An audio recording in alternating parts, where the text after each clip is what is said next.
Hello, my name is Jimmy, and this is a review of the first few episodes of Snowpiercer. Kind of. Snowpiercer is about a giant train and takes place in a world where it's really cold. It's explained that to try and prevent the world heating up too much, some really clever scientists tried to reduce global temperatures by about 5 degrees, but overshot it by about 200 degrees, just like a minor hiccup. Anyway, everyone now lives on a train which is basically God and has been circling the globe for 7 years. Just like National Rail, am I right, UK people? Train life is divided into classes, with the evil, rich first-class passengers at the front eating cake and shit, whilst the heroic poor people hang out at the back doing slave work. One of my first thoughts when watching Snowpiercer was, why does money matter when everybody just lives on the same train? But we kind of gloss over it, I guess it's just for the plot. The story starts kind of like a game of Cluedo, as there's been a murder on the train, and this lady who was like the train boss decides to ignore her own security task and just ask this one guy from the poorest part of the train to investigate it.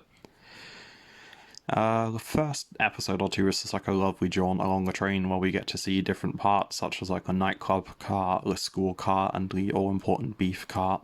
The decision to have a beef cart in a train was like an odd one to me, because even though it's a really long train, it's never really struck me to devote a train to beef before. Unfortunately, the beef cart is destroyed quite early on in the series, and I've pretty much just lost interest at that point. Also, when people are doing crime and they get caught, they get stuffed into drawers. I'm not really sure how to explain it, but like every now and then people just open a drawer and they find someone sleeping inside it, and they're just like, oh good gracious, and they close the drawer again.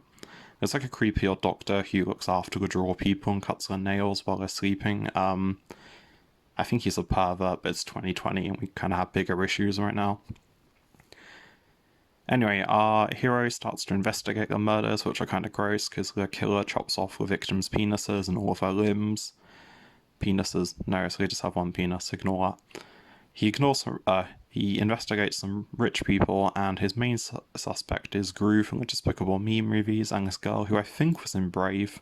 One of my favourite parts is when he looks through Ginny Weasley's belongings and finds a penis knife, and everyone seems to instantly know what it is. Like, rich people just have a penis knife next to the steak knife and the fish knife in, like, the cutlery drawers. Snowpiercer is really about class warfare and a divide between the rich and the poor. At one point, the poor people misbehave and they make this poor lass stick her arm out of the train until it freezes solid, and they smash it with a hammer so her arm just explodes. Then all the rich people are like, yeah, that'd be a lesson to you, but I can't really remember what the lady did in the first place, so it doesn't seem that effective. Anyway, people worship the train. It's kind of like a sexy mechanical Jesus train. Overall, I give Snowpiercer 8 out of 10. It's probably the best train since Thomas. Would watch it.